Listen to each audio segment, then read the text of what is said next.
really excited about our chat to talk a bit about empowering Revry's with data-driven revenue growth. So, yeah, my first question, who is Damian Pelliccione? Well, first of all, thank you for that introduction. And, we can't be more excited to be aligning, with 24i. And that mission totally speaks to our mission at Revry. I'm Damian Pelliccione. I'm the CEO, one of the 4 fabulous co-founders of Revry. Revry is the world's largest LGBTQ free streaming platform. We're an AVOD, ad video on demand, and fast free ad-supported streaming television network. You can find us on every single device known to man, from all the big fast OEMs, including our owned and operated apps, which are now about to be, any day we're about to flip the switch, powered by our fabulous new partner, 24i. Really excited. Revry has about 1,000 hours of really great content. We do originals. We work with all the major advertisers. We have our own ad exchange, so we sell both direct and programmatically to big brands like L'Oreal, Lexus, Procter & Gamble, you name it. And it's a real exciting time to kind of be sitting in this seat, not just as a leader of an LGBTQ streaming network, but also as kind of a leader in the space of free streaming television. Awesome. So my first question was going to be about, how Revry's been a pioneer in the LGBTQ plus streaming and being a champion for diversity.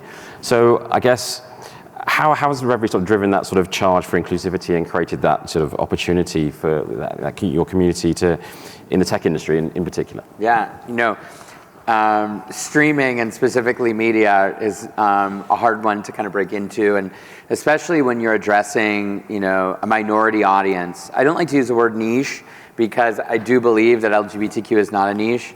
In the United States alone, the LGBTQ disposable income is $1.7 trillion a year. Wow. That's according to our last census, and there's going to be new census data coming out very soon.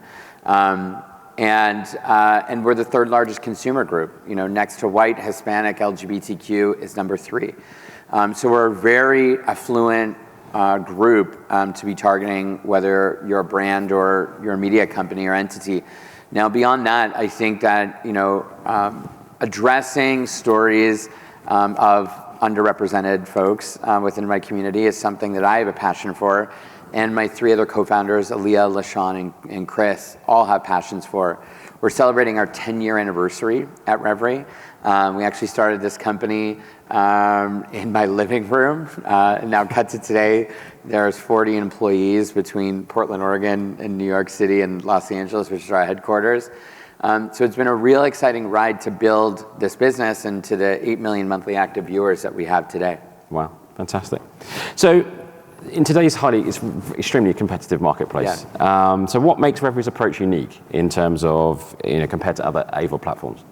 Yeah, I think our approach that makes us very unique is that, we treat our fast channels both on our owned and operated and to all of our different partners like broadcast television. We are constantly looking at the data as it relates to titles that we license from big studios like BBC or Lionsgate or Warner Brothers. We are constantly thinking about day parting when we're looking at our programming and where content lives the best and where it's going to garner the biggest audience. And then layer in the fact that we're always thinking, just like a television network, about the originals that we're creating. And we're creating originals at a big scale. We have about 4 flagship shows that we do every year, all underwritten by major brands, from McDonald's to Nike to Got2Be, you name it. We've worked with so many different major brands that underwrite a lot of our original content. But I think one of the biggest things that we're thinking about very differently is that we're not just playlisting content. Yeah. We're not just taking a catalog and trying to figure out a way for it to live on VOD. We're editorializing it. We're really thinking through how are we marketing it, how are we messaging it, how are we telling folks, during Hispanic Heritage Month or Women's Heritage Month or API History Month or Pride Season, what titles they should be watching, and creating, opportunities and stunts, both with our partners and with our marketing team around, breathing new life into shows like Absolutely Fabulous, which you can watch practically on a rerun right now across all of our FAST channels. One of my favorite shows. That was a great show. Yeah. That was a great show. Awesome. So one of the passions for me is data. I love data. Yes. So how does data intelligence, and driving personalization, how does that, improve discoverability, and how important is that to Revry in terms of making that user experience, the best it can be? Yeah, data is really important. I mean, data basically tells us everything that we're going to do, our next steps, what we're currently working on. And there's so many different layers to data. Let's talk about just, from a content viewing perspective first.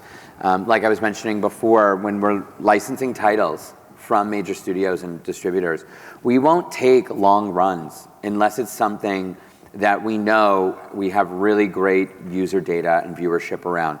An example, I'll use Absolutely Fabulous since we're talking about BBC.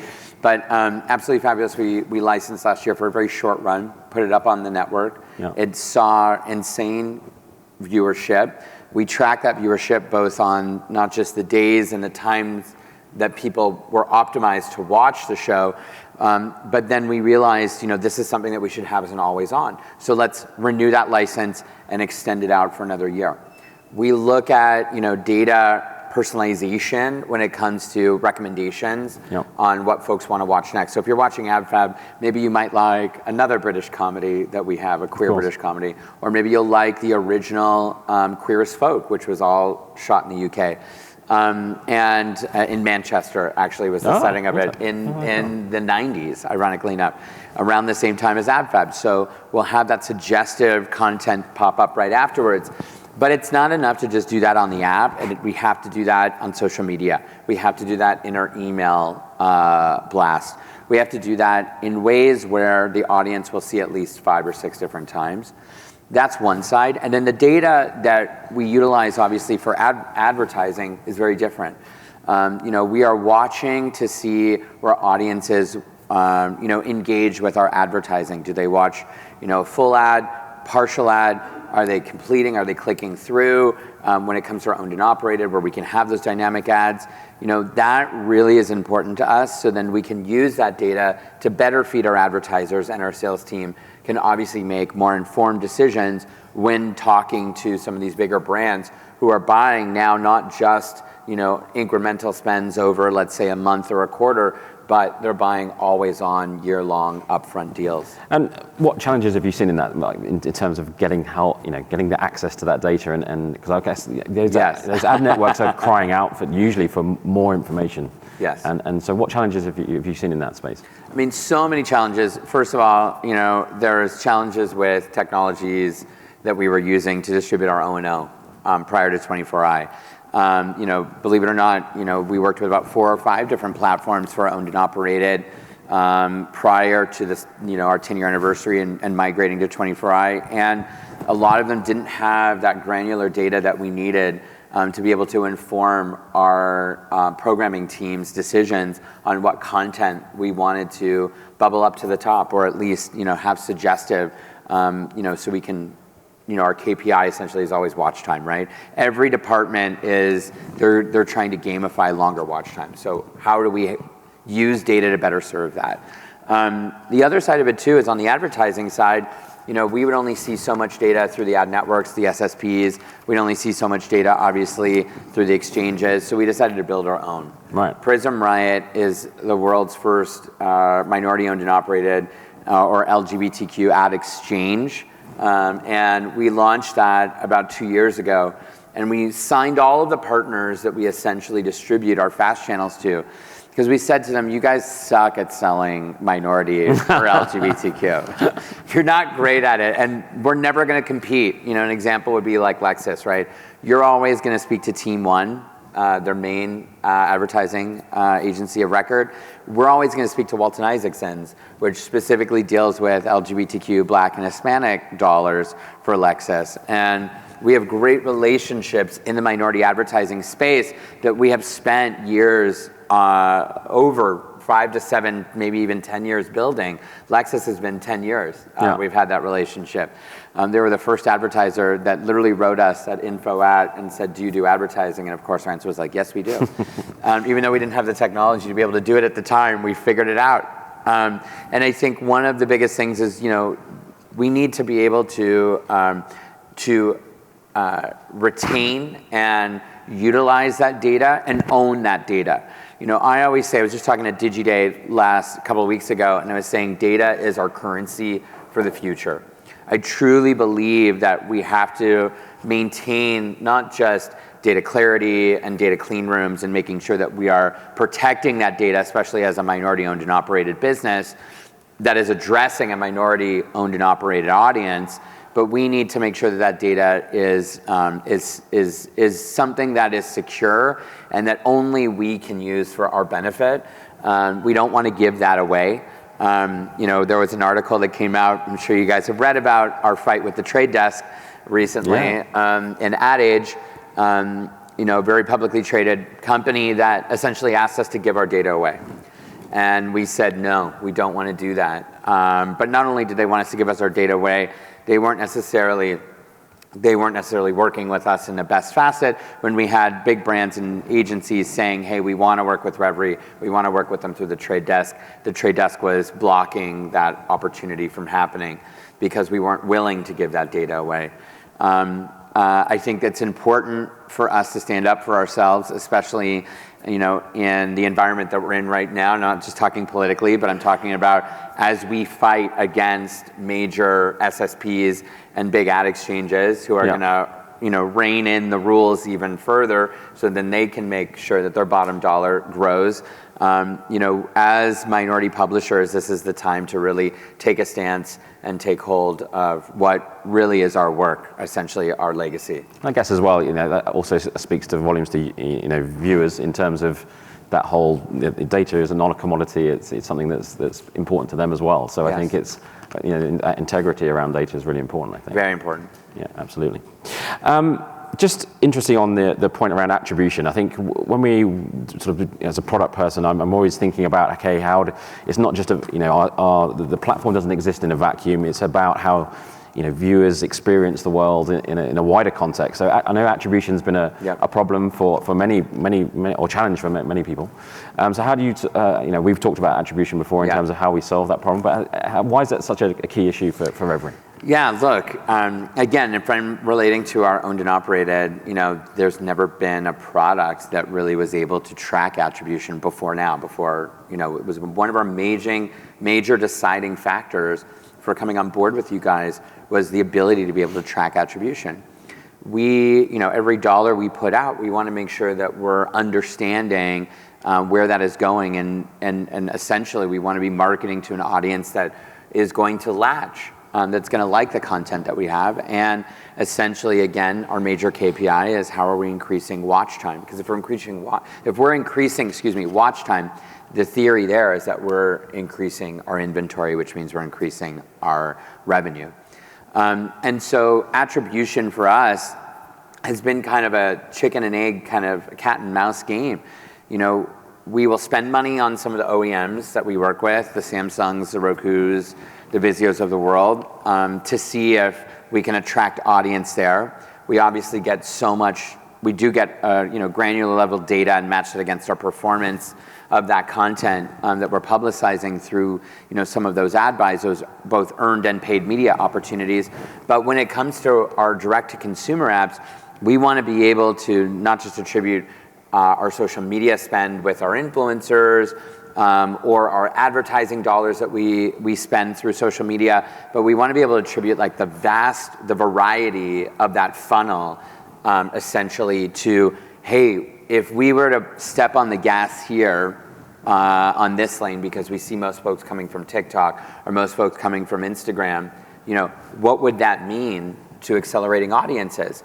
And I think now attribution is the most important key deciding factor for us and our success as we move forward, because we built a great content business, we built a great distribution business, we built a great sales business, both programmatic and direct. Now we want to build a really strong marketing business for ourselves. Yeah, and I guess that's even more important then, that you've got to think about also how you then communicate with your viewers, not just while they're on the platform, but in terms of how you message them. I guess that becomes even more important from that perspective. It's so important. I mean, and this is where, again, attribution, everything tracks back to attribution.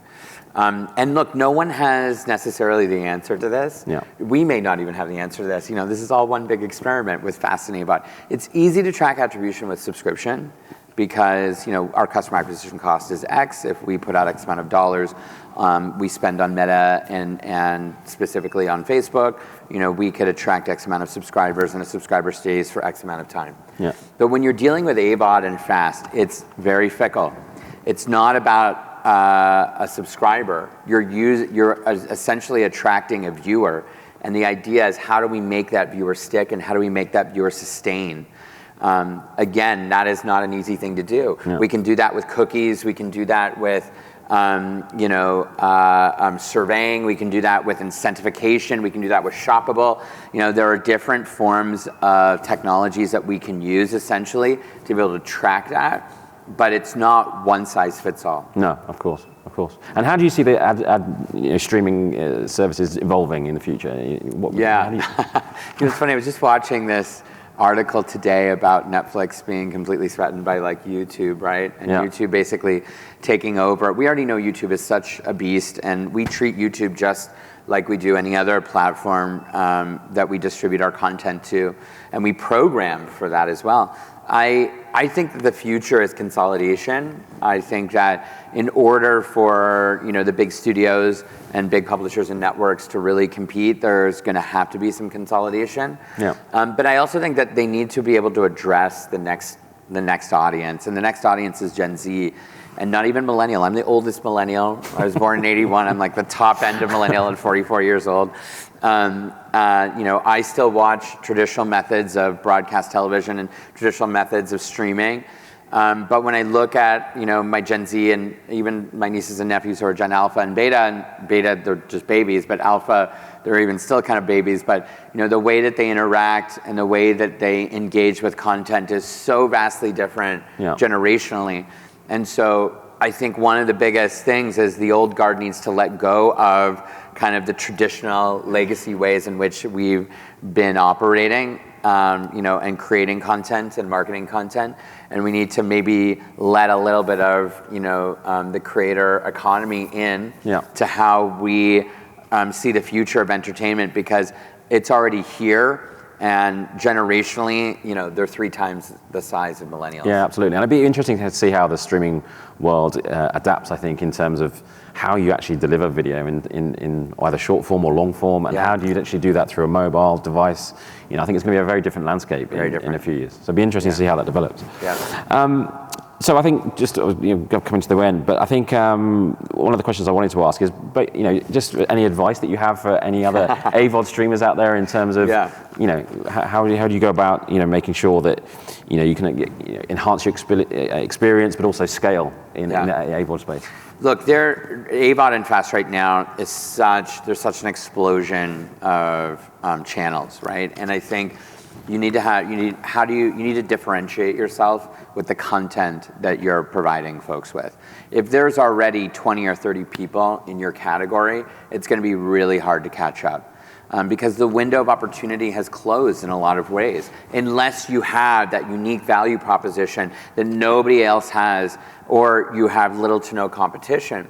I think also addressing smaller audiences at scale, and I'm just using LGBTQ as an example, is a great way to do that.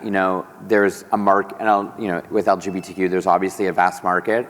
There's a lot of stories and content there to be selected and curated and bubbled up. And I think that, there are very few players in that space who are doing it well. So what is your lane of expertise, and how do you maximize that lane of expertise rather than just recreating something that already exists? Yeah, fantastic.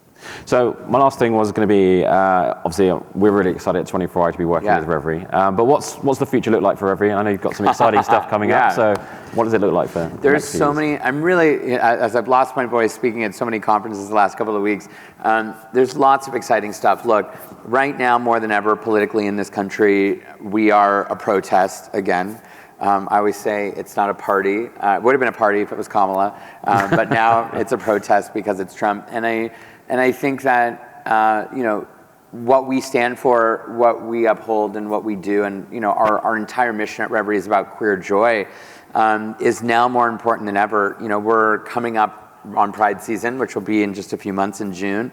We're going to be launching some amazing new specials. We have a new series called King of Drag, the world's first drag king competition series, hosted by the fabulous Murray Hill from HBO Max's Somebody Somewhere. Really excited about that show.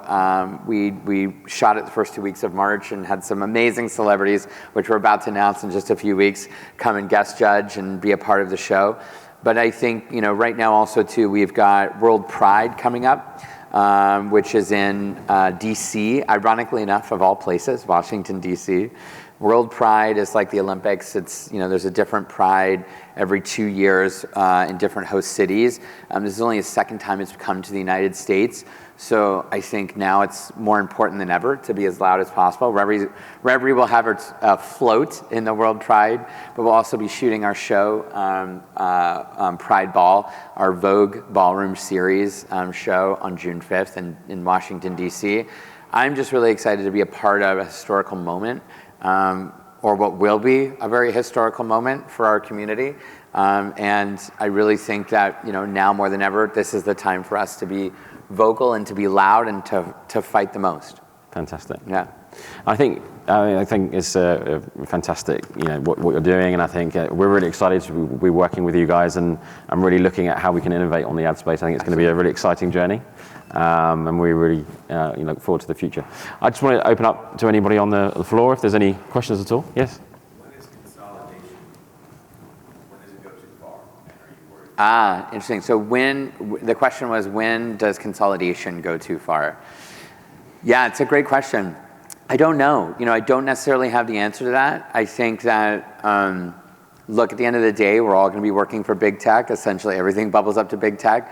So I hope that when that day comes, that we have the right safeguards in place to protect these stories, this content, not just ours, but others like us in the space, that it doesn't get too watered down, and that everything still stays authentic, and that voices are still able to be heard. And some part of that, maybe a part two here, is could consolidation ever have an impact on your ability or any other operator's ability to own the data as you guys have? Yeah, the question is, could consolidation essentially affect the ability for us to own the data? So look, if we get consolidated, we're selling the data to whoever's buying us, right? And we know at Revry that is actually a possibility, that we, in the next 5 years, as a startup, a venture-backed startup, could potentially get bought. That's a true statement, and we're very much open to that as well. I think when we think about data and data privacy and safety rules, that's going to be something that no one in this room is going to be able to solve. It's going to be something from a very fundamental level, at a lobbyist level, at a practice and standards kind of like level, needs to be solved. There are certain groups, obviously, the IAB being the biggest, that tries to protect that from the advertising standpoint. No one has really, outside of the SEC, FCC, regulators essentially trying to solve that, but I don't know where it's going to get solved or who's going to solve it, but I know that it will come to a head, and I think it'll come to a head very soon in the next 5 years. Yeah. Fantastic. Yeah. Yes, please. Thank you for the explanation. How do you see the attention span of the audiences differ? Yeah. You mentioned about YouTube versus Netflix. To me, it tells me that this is short videos or short series, and I think some audiences are losing the attention span. So how do you segment that, your generation, my generation? Yeah. A lot of younger generation. What do you think about So I think the question was around attention span, yeah, is that right, in terms of audiences? About short form versus long form content. You know, it's interesting, even though I talk about YouTube, YouTube is not necessarily all short form content. That's the assumption, right? We put our full length shows, like half hour, full hour, even our sports special, 2-3 hours on YouTube, and it sees millions of views. So YouTube is not necessarily just for consuming short form content. Now, when we're talking about the psychology of the viewer versus the generations, the TikTok generation versus like, you know, the White Lotus generation, which is, I can't stop, if anyone saw that, oh my God, that ending was epic. It was so good. That's another reason why I lost my voice, was screaming at the television last night. But I think that, you know, there's always going to be a need for long form content. I think the difference is where and how we consume that. And with the generations, you know, when you go to TikTok or Snapchat, it's all short form content. It's all doom scrolling. It's all quick, instant gratification. But then when you want to sit down and watch a movie, I still think like my, you know, nieces and nephews, they'll watch a 2-hour movie on YouTube and they'll find it on YouTube. So it's the same platform that they're consuming that short form content. And the difference is their attention will stick, as opposed to, you know, there's an activity with that physical activity with that swiping.